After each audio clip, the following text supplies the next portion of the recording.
చాలా పరమ భయంకరంగా మోసపోయారనుకోండి జీవితంలో, వాళ్ళు ఇక నమ్మరు ఎవరిని.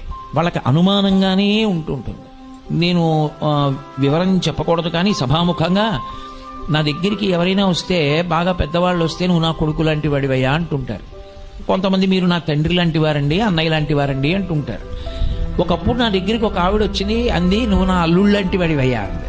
నేను తెల్లబోయా, ఇలా నన్ను ఎవరు అనలేదమ్మా, నన్ను కొడుకు లాంటి వాడంటారే, ఈవిడ అల్లుళ్ళు లాంటి ఆవిడ అంటోందేమి, బహుశా కూతుళ్ళు లేరేమో, నా భార్యని కూతురుగా భావించాలనుకుంటోందేమో, అల్లుడైనా పుత్రపంచకంలో ఒకటేగా, తప్పే ఉంది లేను, నమస్కారం అమ్మా అన్నాను.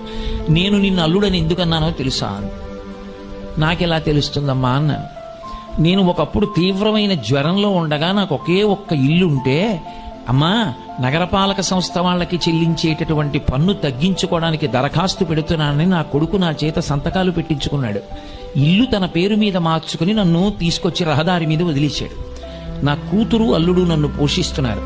అందుకే నాకు కొడుకు అన్న మాట అంటే అసహ్యం పుట్టింది. నిన్ను కొడుకు అనలేదన్నారు. వేటు పడడము అంటే అది.